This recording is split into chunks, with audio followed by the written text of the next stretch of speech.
Nick Saban has a plan to fix college football, but it's something that's already been out, and he doesn't really think it's a plan. He also doesn't like pay for play. Let's talk about what else he had to say today. What's up, kinfolk? It's RJ Young. I am not on Stepmill. If this is your first time watching the #1 college football show, welcome. Thank you for joining us here.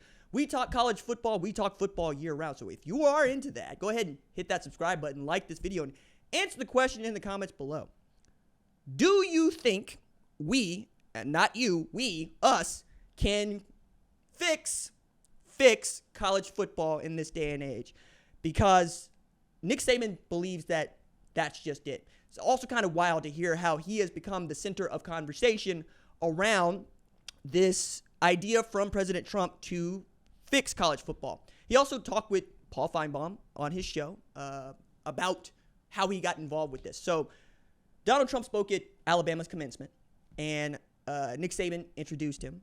And apparently Donald Trump went up to Nick Saban and said, hey, all of my friends are telling me that college football is broken. I wonder if we could talk about fixing it. And from there, you get all of the administration blow talk about commissions and whatnot. Even Nick Saban's going, I don't think we need a commission. What we need is to get a bunch of smart people in the room together and push forward what we already know we have to do. He has made clear he does not like pay for play, to which I would tell you most people agree with him. They don't like pay for play either. He believes that college is about developing young people into better adults. He believes that the education should be a big part of going to college. He's also not against name, image, and likeness and using that to make money for players. He believes that there's an imbalance that is happening here that is causing advantages for some and disadvantages for others.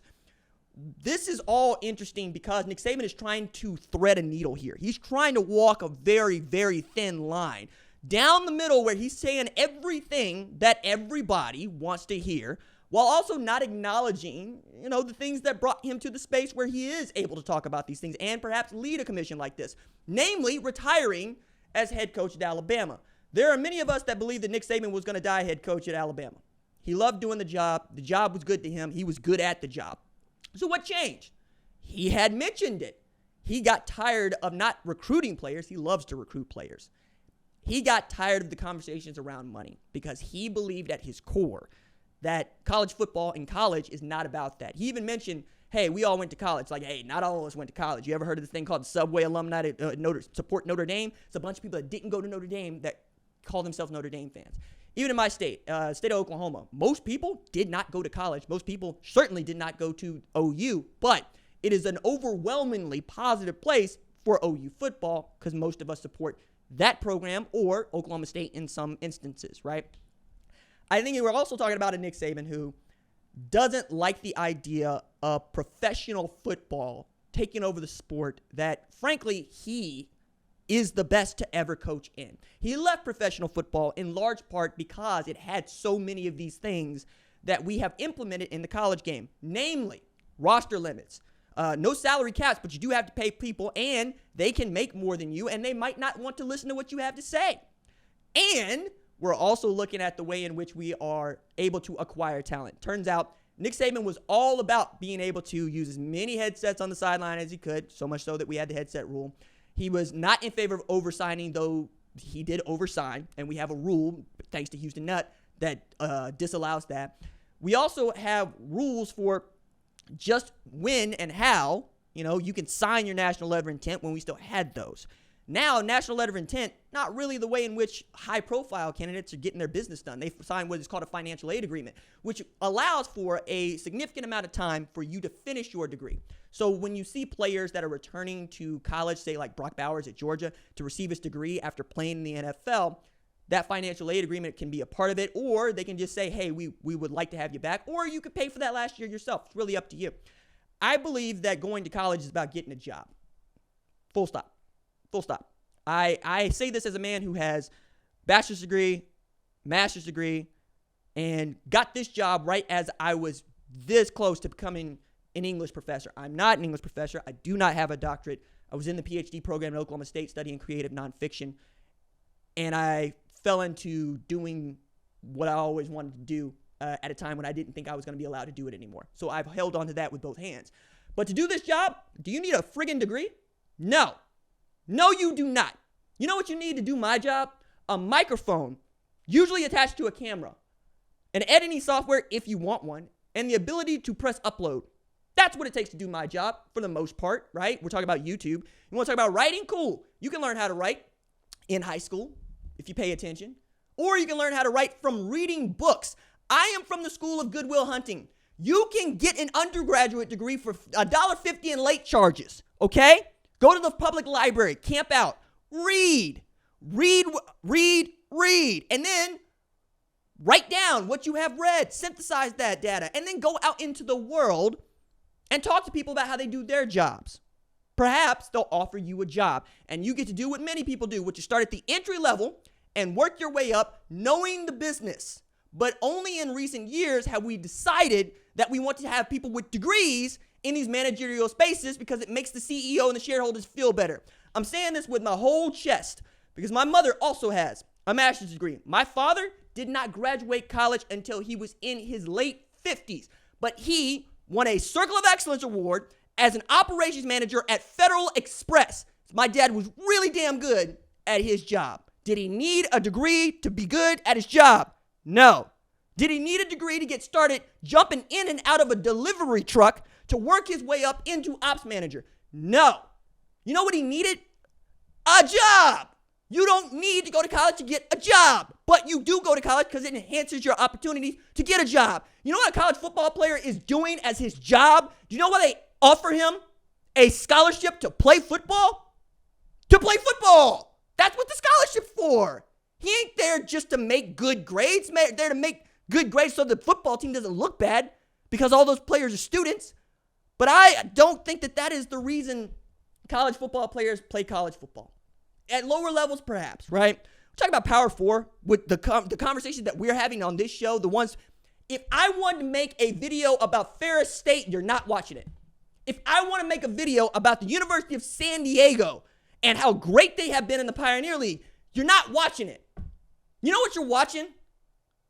Colorado, Ohio State, Oklahoma, Texas, Alabama, Georgia. Teams that are playing on national television that are going to have the next crop of multimillionaire NFL players. You're just upset that they're now multimillionaire college players. This idea that we should cap how much somebody can make is uniquely friggin' un-American. Matter of fact, the NFL is a communist institution. For that reason, they cap how much you can make. They collude with each other so that everybody makes money. They keep it a closed industry. There's only 32 teams. There's not going to be 33. They will tell somebody to shove off if they do not like their get down. That's what they did with Dan Snyder. Donald Trump himself tried to buy a team in the NFL. They said, we don't like you. We don't want you in here. He created the USFL because he was so upset. It makes sense that Trump would take an interest in college football, though, and I need to say this because I need to give him his credit on this. Since 1960, only 2 sitting presidents have gone to a college football game. One was Kennedy, Oklahoma, Alabama. The other is Trump. The idea that we've had presidents that do not believe that college football is worth their damn time is asinine to me. Asinine. We are the second largest sport in this entire country.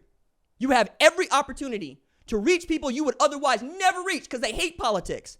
They don't even go vote because they don't want to. They think you're full of it. But you can get to them if you would show just a little bit of respect for the sport that they love every friggin' Saturday. And we're not even saying you got to go to a bad football game. Hell, if Trump was on it, he'd be at Ohio State, Texas this year. He'd be at Ohio State, Michigan this year. He'd be at Clemson, LSU this year. You just make the stops.